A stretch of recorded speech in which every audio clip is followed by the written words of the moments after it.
Good afternoon, New York City Council. My name afternoon. is Marcus Johnson. I'm from Civil Leagues for Disability Rights and the Independence Care System.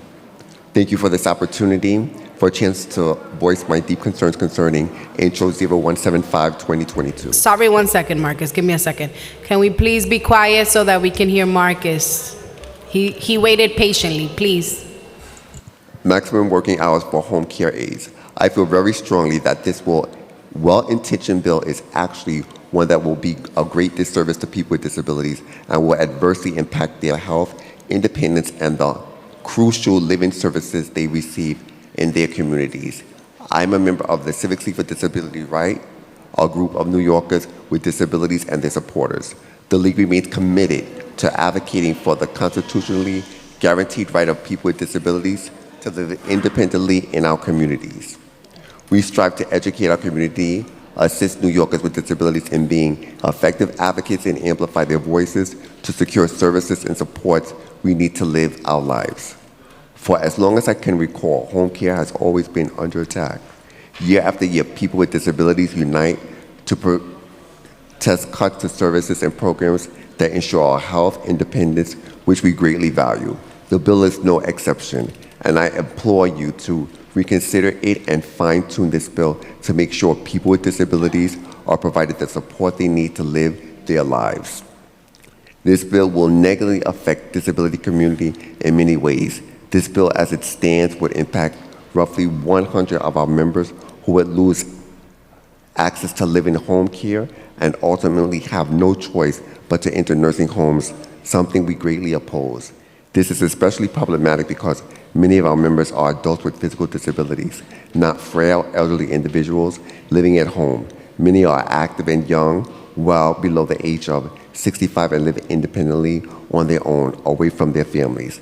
They need living services to continue thriving independently in the communities without having their autonomy restricted and the hours of home care aides limited. Those who require a number of home care hours from their trusted aides would see reduced support, especially with the bill's 50-hour limit. This will put aides in terrible position where they would have to work through multiple agencies to deliver the same hours of care, despite the fact that as consumers, we can only work with one agency. To cap aides' hours, penalize agencies with workers provide more than 12 hours of care daily to a population that's already marginalized, vulnerable, insulting, unfair, and unacceptable. Another issue with the bill is the proposed fines to home care agencies of $500 per day for any instance where they spend an aide to work 12 hours over 50 hours per week. This is a problem because state and local agencies using Medicaid guidelines set home care hours, not the agencies. And who is at the receiving end of this issue? I am. We are again. If agencies conclude they don't want to incur the fines or cannot afford them, people with disabilities take the hit. Much needed care will end. Some will have no choice but to enter nursing homes, placing them their independence dies and where the way we want our health needs to be handled far too often not taken into consideration. Enough is enough. We need to do better.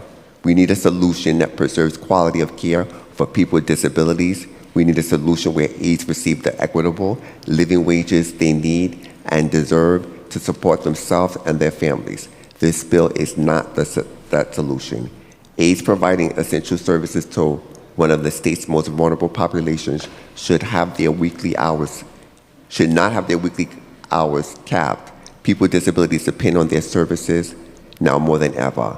I strongly encourage you to rethink this legislation and to connect with disability leaders and advocates, including leaders from Independence Care System and Consumer-Directed Personal Assistance Association of New York, to understand the perspective of people with disabilities and gain insight into the ways this bill can be reworked to support all parties. I also encourage you to connect with state legislators and work with them to making changes at the state level where the Medicaid-related issues must be resolved.